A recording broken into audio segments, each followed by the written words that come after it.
Menteri Energi dan Sumber Daya Mineral Bahlil Lahadalia mengungkap harga bahan bakar minyak subsidi tidak naik hingga sampai akhir tahun 2026. Kepastian tersebut diungkap usai melakukan rapat terbatas dengan Presiden Prabowo Subianto di Istana Merdeka, Jakarta pada hari Kamis. Bahlil menegaskan bahwa kondisi stok energi nasional saat ini berada di atas standar minimum, baik untuk stok solar, bensin, maupun LPG. Terkait hal tersebut, masyarakat diminta untuk tidak khawatir terhadap ketersediaan maupun harga energi bersubsidi. Dari Rusia, minyak di dalam negeri akan aman berarti dengan oleh-oleh ini, Pak? Aman lah. Saya sampaikan kepada publik bahwa insya Allah stok kita di atas standar minimum, baik itu solar, baik itu bensin maupun LPG. Insya Allah aman. Dan sekali lagi saya katakan bahwa kami sudah bersepakat atas arahan Bapak Presiden bahwa harga BBM untuk subsidi tidak akan dinaikkan sampai dengan akhir tahun, insya Allah. Rismon Syani pada akhirnya mengantongi surat perintah penghentian penyidikan dalam kasus dugaan fitnah ijazah Jokowi. Kami hadirkan informasinya usai jeda.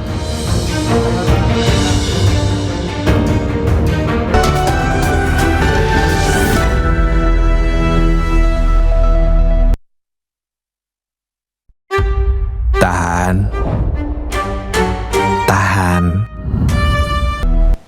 Terima kasih Anda masih bersama kami di iNews Prime. Pemirsa, pejuang Hizbullah kembali meluncurkan rudal ke fasilitas militer Zionis Israel.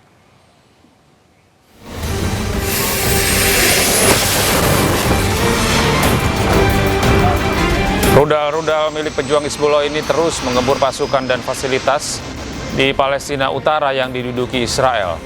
Rudal-rudal yang diluncurkan Hizbullah memiliki daya ledak cukup tinggi untuk menghancurkan pasukan Zionis Israel.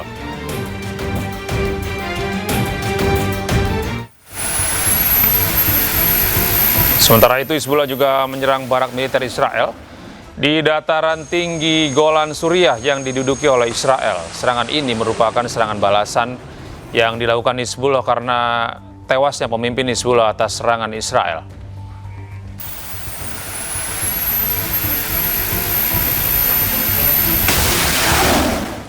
Kita beralih ke informasi lain, pemirsa. Tim SAR gabungan menemukan serpihan yang diduga bagian ekor helikopter yang jatuh di Kalimantan Barat.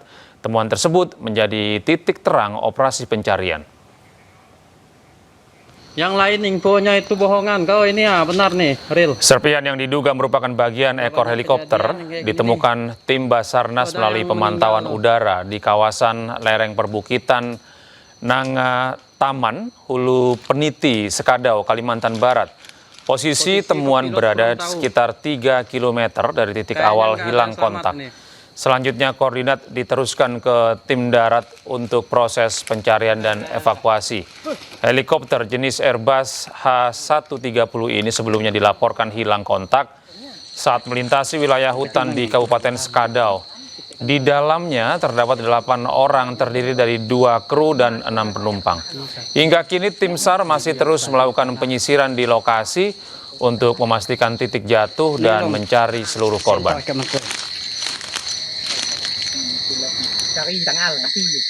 Serpihan yang diduga ekor pesawat helikopter Airbus H130 PK CFX pada jarak kurang lebih 3 km ke arah barat dari titik awal hilangnya kontak.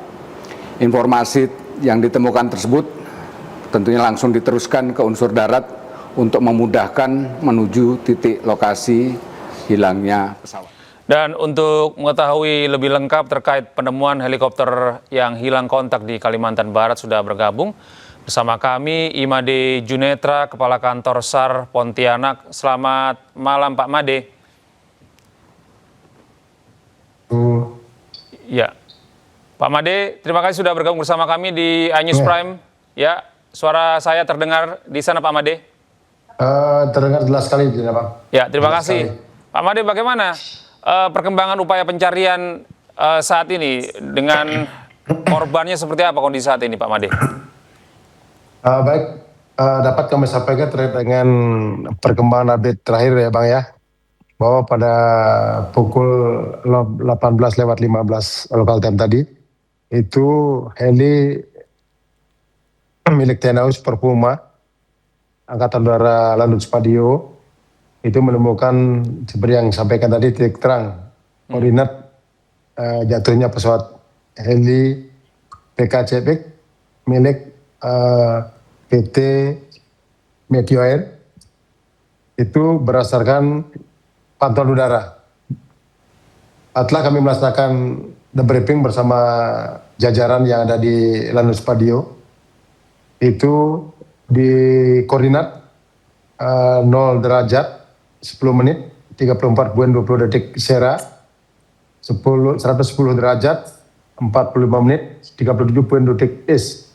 Itu jarak dari posisi 79 nautical mile, radial 0,94 derajat. Itu jarak tempuh kurang lebih 40 menit. Setelah melaksanakan hasil debriefing itu ditemukan serpihan yang disampaikan tadi. Saat ini kami tim darat dari Basarnas Pontianak bersama jajaran, baik itu TNI Polri, masyarakat yang ada di lokasi, itu betul memang sudah menemukan korban dan saat ini masih proses evakuasi. Ya, Demikian, Pak Made.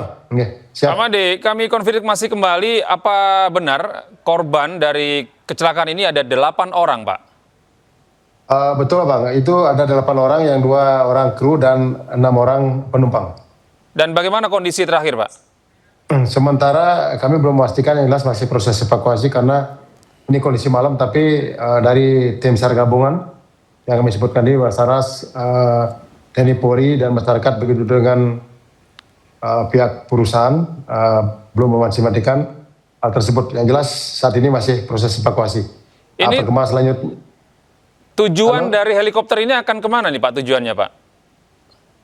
Dia kalau kita lihat secara kronologis dia di pukul 07.37 kalau time itu kan dari kebunnya di Kabupaten Melawi. Dia mau menuju ke Kuburaya area itu setelah sesuai dengan waktu yang ditempuh itu 08.50 sebenarnya sudah ada di lokasi di set area itu. Tetapi di 08.10 itu mengalami lost contact.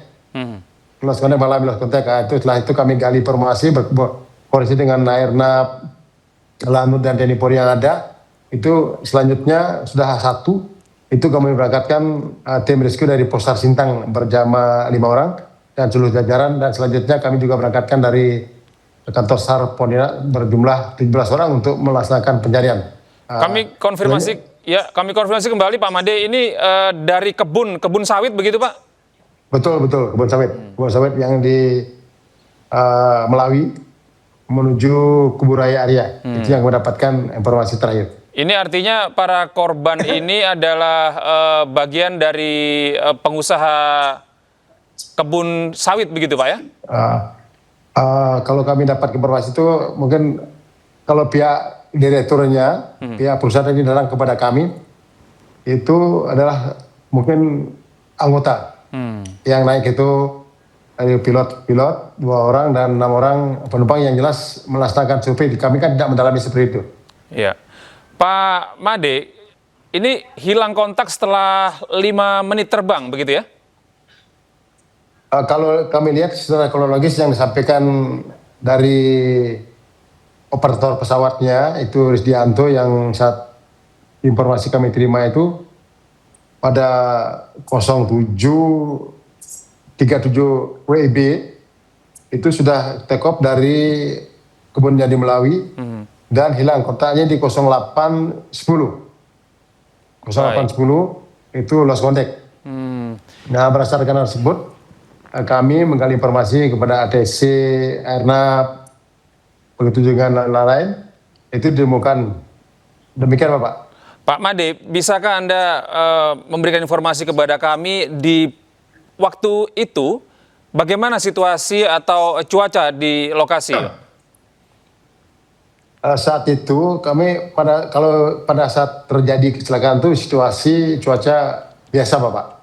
Tapi setelah melaksanakan pencarian di sore hari itu kurang lebih 1-2 jam melaksanakan pencarian di set area oleh pesawat Angkatan Udara Super Puma, itu cuaca hujan.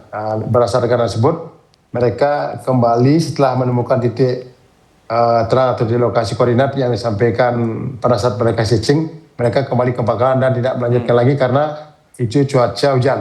Ya. Keputusan untuk tidak terbang itu kan bukan keputusan dari kami, itu keputusan dari kapten pilot yang menerbangkan pesawat tersebut. Ya, dari temuan bangkai helikopter ini, Pak Made, dugaan sementara penyebab kecelakaan apa, Pak? Kami tidak bisa memberikan tersebut, Bapak, karena itu bukan orang kami. Yang jelas nanti kita lihat setelah selesai proses evakuasi, itu ada di black box-nya itu dia akan memberikan keterangan yang jelas. Itu, Bapak. Baik, terima kasih Pak Made Junitra, Kepala Kantor SAR Pontianak. Selamat malam, terima kasih sudah bergabung bersama kami. Terima kasih. Terima kasih, Bapak. Terima kasih. Pemirsa, kita beralih ke informasi berikutnya. Kementerian Luar Negeri Republik Indonesia masih mengkaji. Juru bicara Menteri Luar Negeri Iran Ismail Baqai menolak proposal Amerika Serikat terkait negosiasi. Selain itu, Baqai menegaskan bahwa Iran tidak akan memasuki negosiasi dengan syarat-syarat yang dipaksakan. نمیشیم که شرطهای آمریکا رو بپذیریم. ما برامون ملاک منافع و حقوق ملت ایران هست. اگر مذاکره‌ای بر این اساس باشه که شرط یک طرف بر طرف دیگه تحمیل بشه، این اسمش مذاکره نیست. این اسمش Presiden Amerika Serikat Donald Trump dalam wawancaranya bersama Fox News mengklaim bahwa perang dengan Iran hampir berakhir. Trump juga menyebut Iran sangat mendambakan kesepakatan dalam perundingan dengan Amerika Serikat. Because if I didn't do that, right now you would have Iran with a nuclear weapon, and if they had a nuclear weapon, you would be calling everybody over there, sir, and you don't want to do that. Well, you keep saying was. Is this war over? I think it's close to over, yeah. I mean, I view it as very close to over. You know what? If I pulled up stakes right now, it would take them 20 years to rebuild that country. And we're not finished. We'll see what happens. I think they want to make a deal very big. Menteri Perang Amerika Serikat Pete Hegseth terancam menghadapi pemakzulan. Salah satunya yang menyebabkan adalah terkait peluncuran perang terhadap Iran tanpa persetujuan Kongres.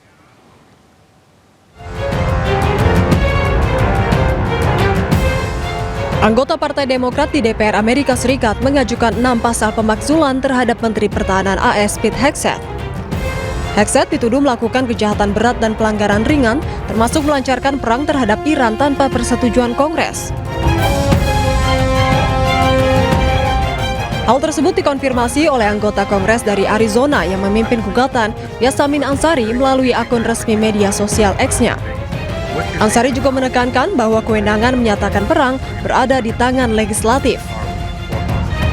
Crimes. I actually filed articles of impeachment against Pete Hegseth today, and I think that's extremely important because Pete Hegseth did not follow his oath to the U.S. Constitution. He violated his duty. He committed a war crime in Iran with the attack on a school that killed over 160 children.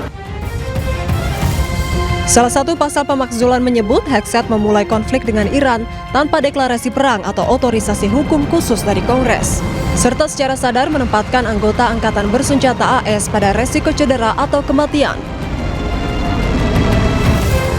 Pemakzulan sendiri merupakan proses di mana DPR Amerika Serikat mengajukan dakwaan terhadap pejabat pemerintah atas dugaan pelanggaran.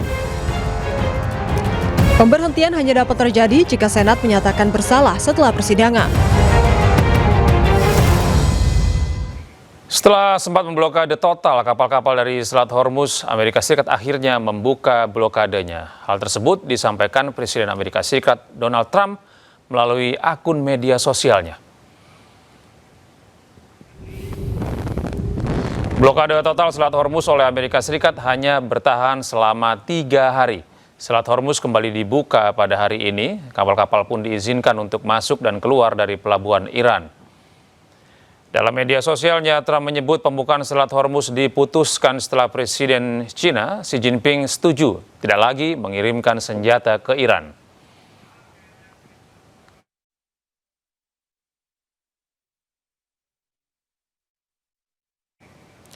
Setelah mengumumkan membuka Selat Hormuz, Amerika Serikat mengeluarkan video yang menegaskan blokade tetap berlanjut. Bahkan Amerika Serikat mengancam akan menembak tanpa peringatan kapal-kapal yang melanggar. Formal blockade of Iranian ports and coastal areas. This is illegal action. All vessels are advised to immediately return to port if leaving. Pemirsa, Kementerian Luar Negeri Republik Indonesia kembali mengevakuasi warga negara Indonesia dari Iran. WNI yang telah dievakuasi akan diserahkan ke dinas-dinas terkait, kemudian dibantu pemulangannya ke daerah masing-masing.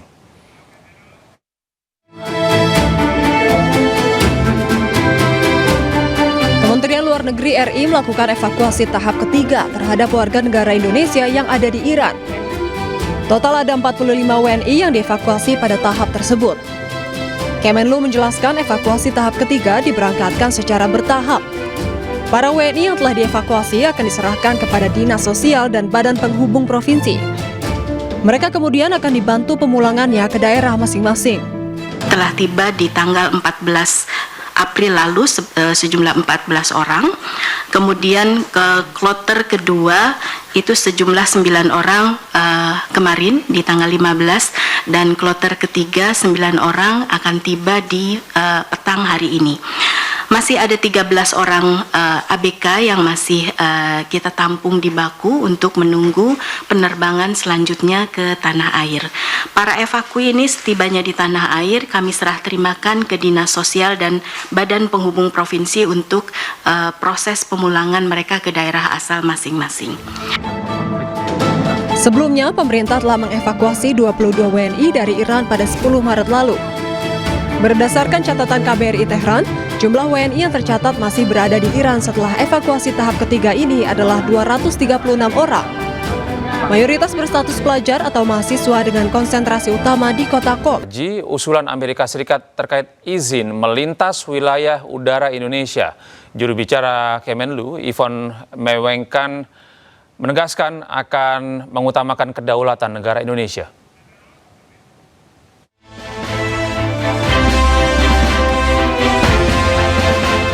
Kementerian Luar Negeri Indonesia berikan tanggapan terkait usulan Overflight Blanket Clearance atau izin melintas wilayah udara yang diajukan Amerika Serikat. Juru bicara Kementerian Luar Negeri Yvonne Mewengkang tegaskan pemerintah Indonesia masih lakukan kajian mendalam terhadap usulan tersebut. Dapat kami sampaikan lagi, hal tersebut kan merupakan usulan dari pihak Amerika Serikat, Mbak Anissa, dan masih menjadi bagian dari pertimbangan kita, pertimbangan internal pemerintah Indonesia, dan mekanismenya, pengaturannya, dan berbagai detailnya masih perlu terus ditelaah secara hati-hati dengan pastinya menempatkan kepentingan nasional kita, kedaulatan wilayah udara kita, serta prinsip politik luar negeri bebas aktif kita sebagai landasan yang paling utama. Namun tentunya yang perlu kita terus tekankan bahwa pentingnya kita terus menempatkan kepentingan nasional kita, dan dalam konteks ini adalah kedaulatan wilayah udara Indonesia menjadi prioritas kita. Sebagai negara berdaulat, Indonesia memiliki hak eksklusif untuk mengatur, mengelola, dan mengawasi seluruh aktivitas yang terjadi di ruang udara nasional. Hal ini ditegaskan dalam Pasal 5 Undang-Undang Nomor 1 Tahun 2009. Prinsip tersebut juga ditegaskan dalam Convention on International Civil Aviation. Dengan demikian, tidak ada aktivitas penerbangan asing yang dapat dilakukan tanpa persetujuan negara yang bersangkutan.